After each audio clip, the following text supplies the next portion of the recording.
Thank you, everyone. Good morning. Good morning. Only one. Good morning. Good morning. All right, we need a little more energy. It's a bright, sunny, first day of spring morning. Thank you all for coming. My name is Ryan Sudo, Government Affairs at Fair Vote, a nonpartisan election organization that researches and advances reforms to make democracy more functional and representative for every American.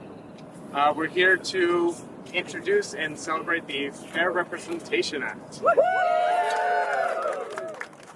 Thank you, everyone, for coming. Our first speaker, we wouldn't be here without him, Representative Don Beyer. Don Beyer is a representative for Virginia's 8th. He's been there since 2015. He first co-sponsored the Representation Act in a 115th Congress, and each session it has gained more co-sponsors, and we hope the same for this version. And we've in that time that he's introduced the first Fair Representation Act, we've seen incredible growth in ranked choice voting and proportional representation. So without further ado, I'll hand it over to Representative Don Beyer. Good morning. Good morning. Thank all of you for joining us for the reintroduction of the Fair Representation Act. As Ryan says, it's been a long journey, but we get closer every single year. Some bills are about money, and some bills are about like wonky policy trees. And this Fair Representation Act, though, is about vision. The wonderful best speaker of all time, Nancy Pelosi, says it's not enough to be on the right side of history. You be on the right side of the future, too. This is exactly where we are. It's a vision of a healthier democracy that is more representative and less polarized. The Fair Representation Act will strengthen our democracy and our Congress, give every American a voice, and encourage candidates from consistently underrepresented groups to run with newly leveled playing fields. I'm constantly pointing out to my Republican friends that if you live in the city of Alexandria, where I do, so I love it, but we're 7-0 on city council. So the Republicans who live in Alexandria have no voice at all, except the little ones who pay attention to them. And the exact same thing is true in places where gerrymandering and the Duverger's law, I know this is not in my remarks, the French political economist who says that single-member districts with plurality voting will automatically lead to highly polarized two-party systems, which is exactly what we have. Look, here's how it works. Institute ranked choice voting for the election of every member of Congress, both the House and the Senate. Second, it would establish multi-member districts for House elections and replace winner-take-all elections with proportional representation. Yeah. I fear the election that's coming up in Virginia's 10th district on June 18th, where we have 12 candidates running in a primary, which mathematically someone could win with 8.3% of the vote, which means 91% didn't want that person to be there. And I was also thrilled last year that in the Arlington races, the primary for 2 seats in the Arlington County Board, there are 6 candidates. Something like 82% of the people in Arlington voted for one of the 2 winners because of ranked choice voting. So almost everyone was represented in terms of their voters. And then third, those districts will be established by a nonpartisan redistricting process, pending the anti-democratic process of gerrymandering. We've seen with Fair Vote statistics again and again that you have roughly the same number of Democrats and Republicans as you have now, but they would be come from different parts of the country, and they also would be much less likely to represent the extremes on either the right or the left. You have people fighting for the middle rather than fighting to win their primary. The benefits of these reforms enacted together is greater than the sum of the individual parts. Today, many members of Congress effectively win seats in non-competitive votes, non-competitive districts, by convincing small numbers of committed partisans to vote for them in low turnout primaries with multiple candidates. And then you often, as I just mentioned, produce a winner that has far less than popular and majority support. And since the vast majority of these congressional seats are rated as non-competitive, to keep those seats, members have to keep their partisan primary electorate happy. not much larger constituencies they're supposed to serve. I just came back yesterday afternoon from a Ways and Means field hearing in Dallas. So I spent a lot of time on the bus with my Republican friends. It's amazing how many things we agree upon sitting together on a bus. But they cannot come here and vote that way because of the pain and suffering they would suffer in their district, in their primary. Basically, the new motto that's thrown around Capitol Hill right now is vote no, hope yes, which is what so many of them are doing. They want it to pass. They can't pass because we don't have a fair representation. As a result, we have members of Congress today who advocate for political violence, openly subscribe to QAnon conspiracy theories, or even call for the overturning of American elections and the establishment of martial law. This is not what our founders wanted for us. And our bill would change the political incentives and make representatives answerable to a much larger electorate, much larger than their little primary members. By the way, there's an old rule in politics that people like Norm Ornstein know very well, that people who vote in primaries are people who vote in primaries. It's a pretty fixed set of people. And once you understand who they are, you don't need to go outside. Those non-competitive primaries, in fact, all primaries, would go away and be replaced by a system that would give every voter a say, and every member of Congress a reason to cater to the median voter rather than the fringe. The establishment of multi-member districts for congressional elections with requirements for nonpartisan redistricting would create more opportunities for Americans across the political spectrum to be represented, allowing for an area's political right, political left, and political center, each to earn their fair share of representation in Congress. And by the way, as you probably know, every place they put ranked choice voting in place, more women, more people of color, more people across the political spectrum actually get to participate. Yay.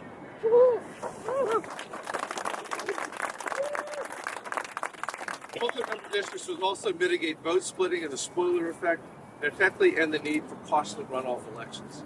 Combining this approach to electing the House through ranked choice voting would prevent any vote from going to waste and lead to the selection candidate with the widest support and the deepest support. These reforms made by the Fair Representation Act would make representatives much more reflective of their districts. Our bill is backed by virtually every Republican election, starting with Norm Ornstein, across the political spectrum from left to right, and with election reformers, and many of them will join us today. So thank you very much for being part of this. This is in virtually every meeting, town hall meeting. Spoke to the Swedish cultural exchange yesterday. The question comes up, what do we do to fix Congress? It's broken, we know it, and the answer is the fair representation. Thank you.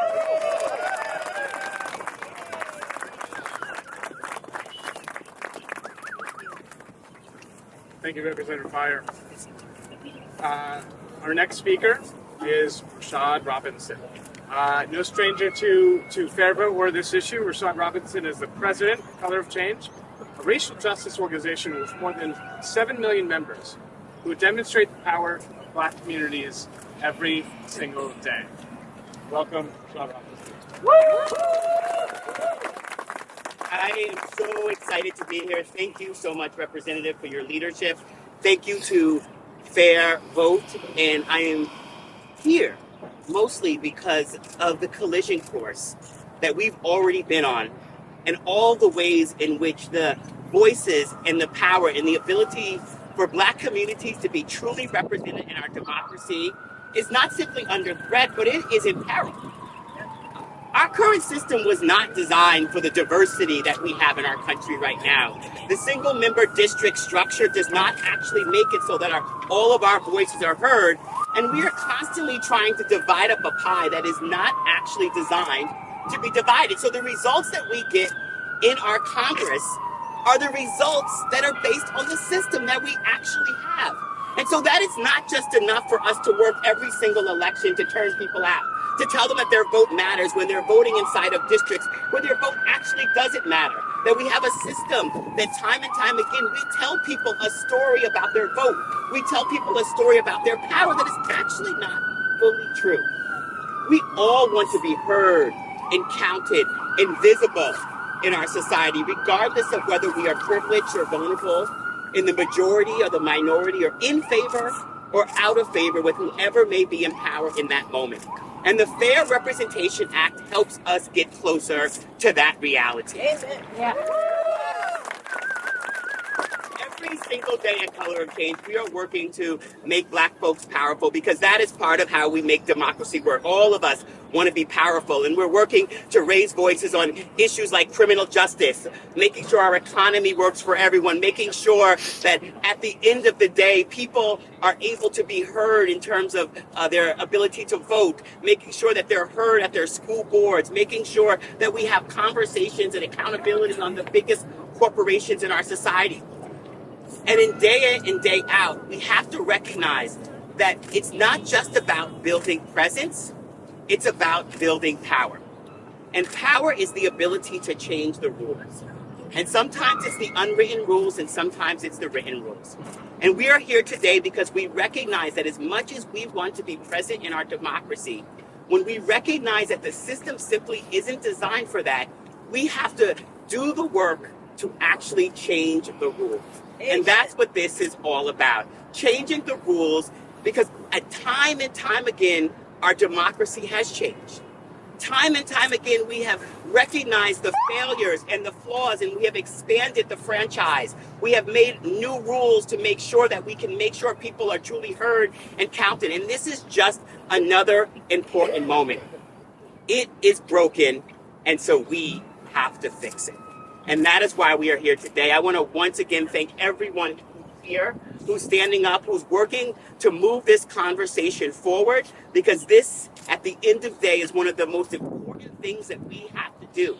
To not simply ask people to show up, but to do the work every single day to make sure they are showing up to a system that actually matters. Thank you all very much.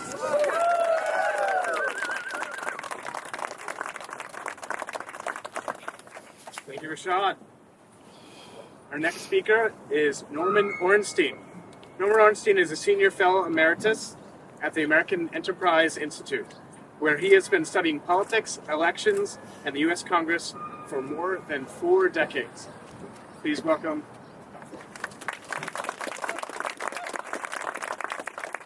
Actually, more than 5 decades now. First, isn't Don Beyer a national treasure? Yeah.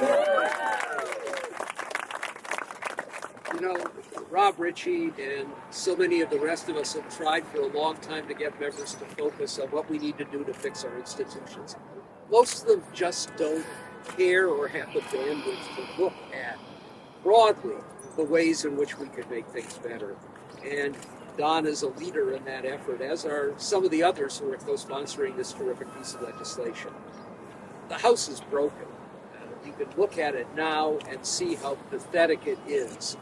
Inability to act on almost every crucial issue facing the country, taking us to the brink with the debt ceiling, with the budget. We still don't know at this point whether we're going to have a shutdown starting tomorrow, and it is just not a good way to operate. But it's more than what we see now. They can't choose a speaker, they can't get legislation through.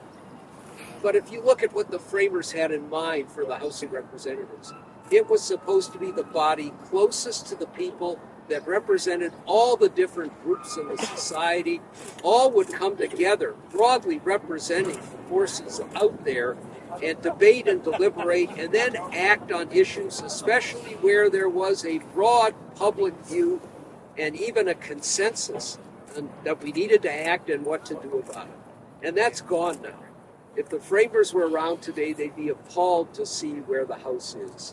Now, some of this is a much larger problem in our society that we see playing out now, and we'll see it playing out through the rest of the year. But it has to start with structural change, and this is the place to start.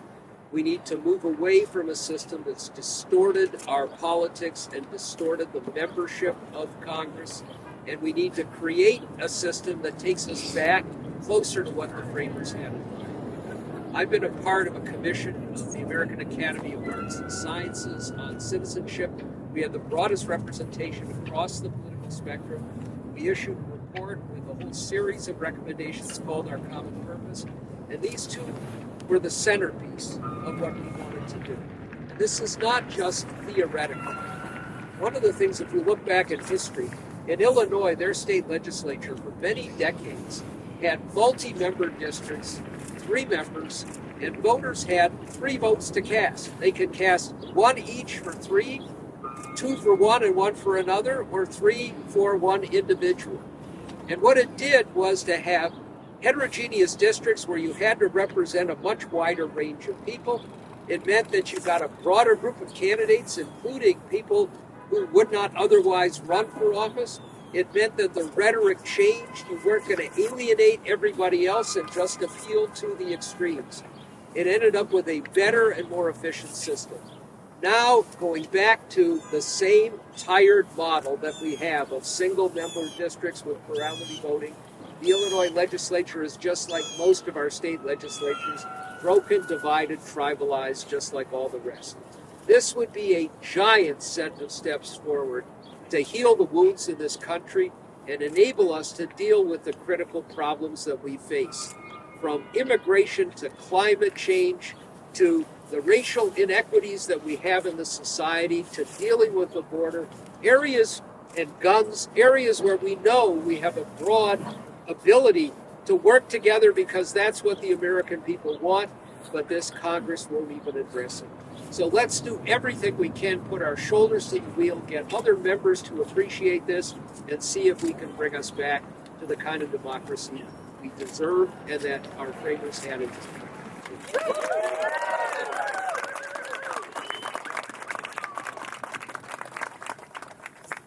Thank you.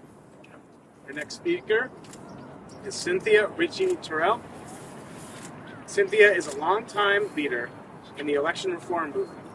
She serves as the founder and executive director of Represent Women, she is an outspoken advocate for institutional reforms to advance women's representation and leadership in the United States.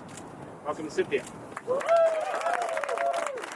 great to be here. It's a bright, embracing day in our nation's capital, and it should invigorate us for the important work ahead. Woo! The United States ranks behind 75 countries for women's representation. Perhaps more importantly, we rank near the bottom of the OECD nations for women's representation.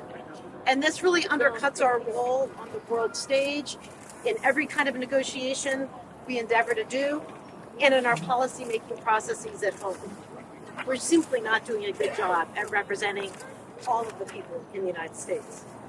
Representation for women in countries that use proportional representation, some version of the Fair Representation Act, is much higher. Women do much better in countries with proportional representation, particularly in countries like Australia, which uses the exact replica of the Fair Representation Act, ranked choice voting and multi-seat districts. In the upper house, in the Senate, women hold 57% of those seats. Imagine the difference. From Alaska to St. Paul, Minnesota, to Santa Fe, to New Mexico, to New York City, to Maine, to Arlington, Virginia. Women are much more likely to win in ranked choice voting elections. And in that Arlington race that Don was describing, Congressman Beyer was describing earlier, it was 2 women who won that proportional ranked choice voting election. So women hold 53% of the council seats in jurisdictions with ranked choice voting, which is about 20% higher than in non-RCV races, and about 45% of the mayoral races in jurisdictions with ranked choice voting, significantly higher than jurisdictions without ranked choice voting. And women are more likely to get recruited to run and therefore to win in multi-seat districts, as is true in my home state of Maryland that elects state legislators in multi-winner districts. RCV and multi-seat districts combined mean that more women can run without hurting each other's chances, and voters are free to support women candidates without fear that they'll split the vote. I began advocating for ranked choice voting in the last century, which seems like a long time ago, with my husband, Rob Ritchie.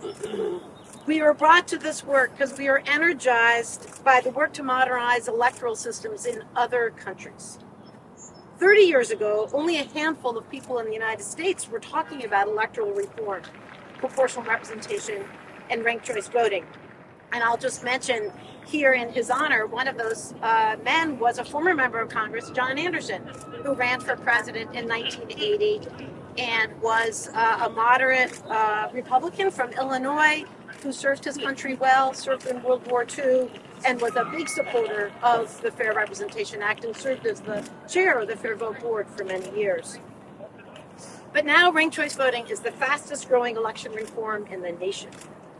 Americans are yearning for a government that reflects our interests, our lived experiences, and our values. And the Fair Representation Act is the magic elixir to build the government we dream of. Thank you.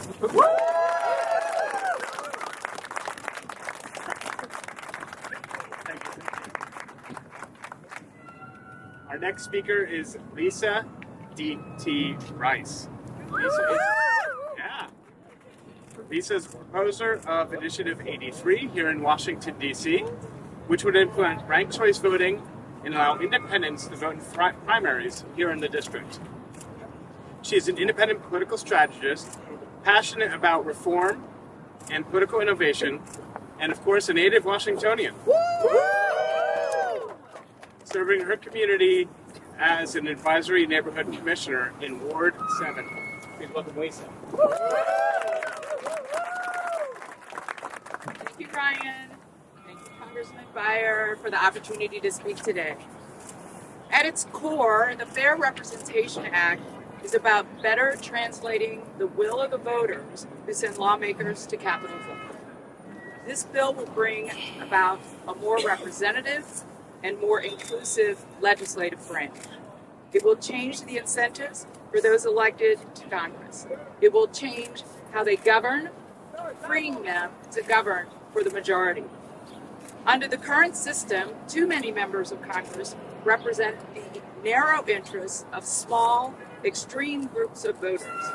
Most of the seats in the House, about 83%, are safe seats. In those places, the primary is the only election that matters. And on average, barely 1/4 of registered voters, and in some places as low as 8% or 11% of voters, participate in those primary elections. Our elections are neither competitive nor inclusive enough. The Fair Representation Act will change that. Proportional representation makes every election competitive. Ranked choice voting allows voters to express their preferences more accurately, and voters no longer have to worry about throwing their votes away, voting strategically, or spoiler candidates. As a leader in the democracy reform movement, I am excited about this bill. As an American, I am proud of the reforms it proposes. Yet, I am also a Washingtonian. And as a Washingtonian, I am here to tell you that your fight is our fight too. DC's most important election, the primary, where 1 in 6 voters are excluded from participating because we, are independents, unaffiliated with any political party.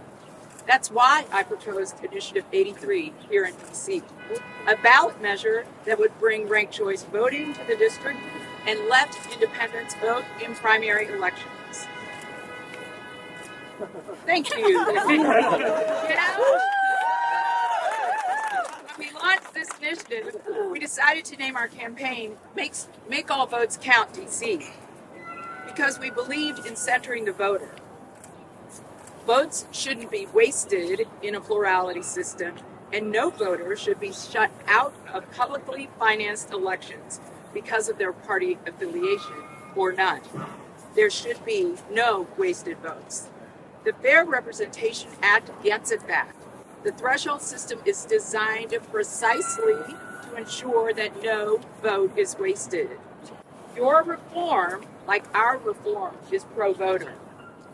Maybe that's why it has some establishment politicians running scared. Here in DC today, some council members are not only trying to block Initiative 83, they want to take away the voters' power to propose any ballot initiatives in the future. Can you believe that? No! We're not alone. All across the country, politicians have tried to do the same thing. Make it hard to get initiatives on the ballot and even harder to get them passed. I'm honored to stand alongside everyone gathered here today to fight for a better democracy. Yay!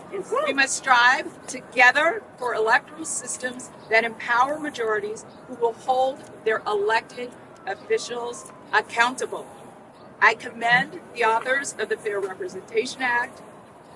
I look forward to working with you to secure a more responsive, more representative democracy, both nationally and right here in my hometown, Washington, D.C. Yeah,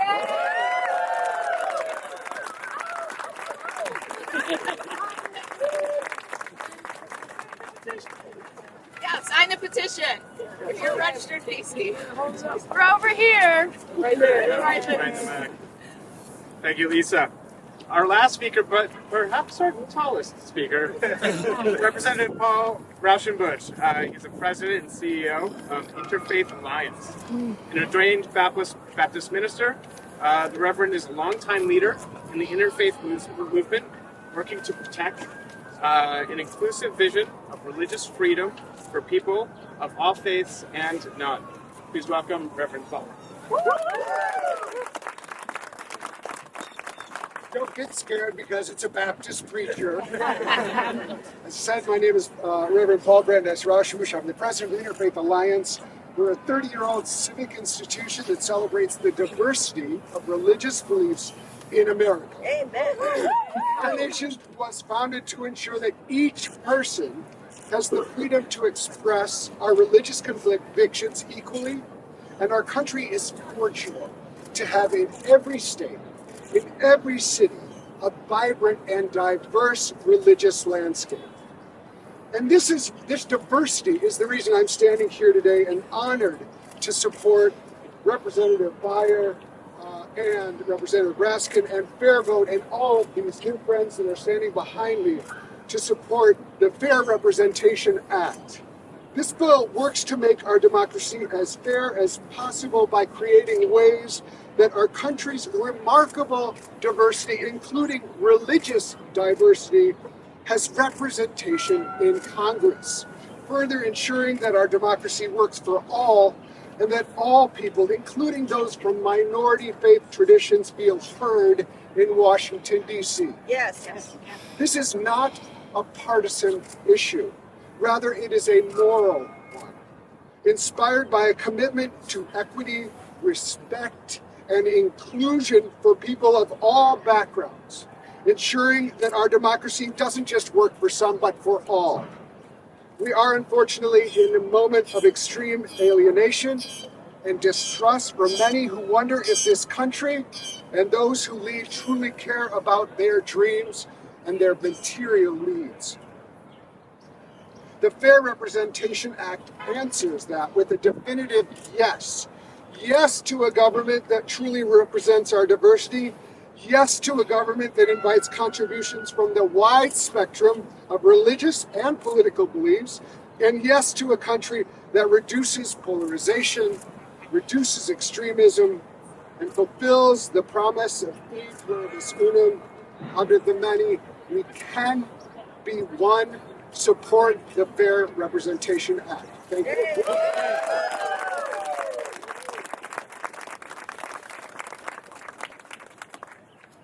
Thank you, Reverend. At this time, are there any questions for any of the speakers? Question for Congressman Beyer. Just Mitch. WPOP. As you're well aware, your colleagues in the GOP have gotten used to being primaried over the last few years. Have you seen any interest from any Republicans in either co-sponsoring your legislation or at least moving in this direction? Not enough yet to get anybody to co-sponsor.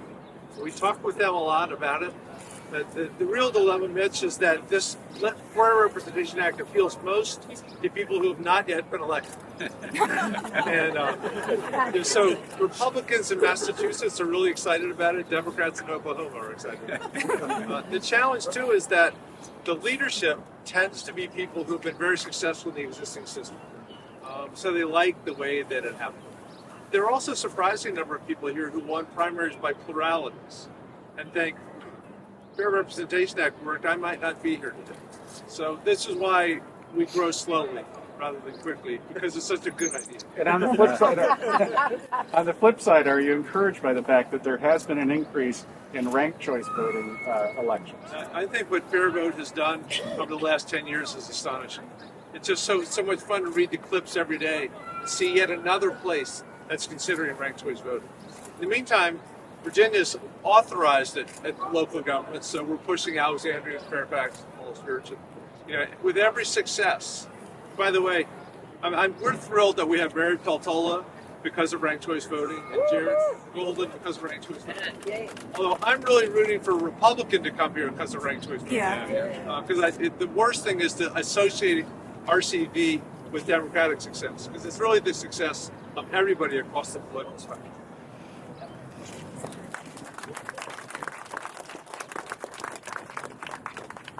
Anything further? All right, well, on behalf of Fair Vote, thank you so much for coming. Please join us in future fights, trying to get more co-sponsors onto the Fair Representation Act. Enjoy the wonderful spring day. And again, thank you.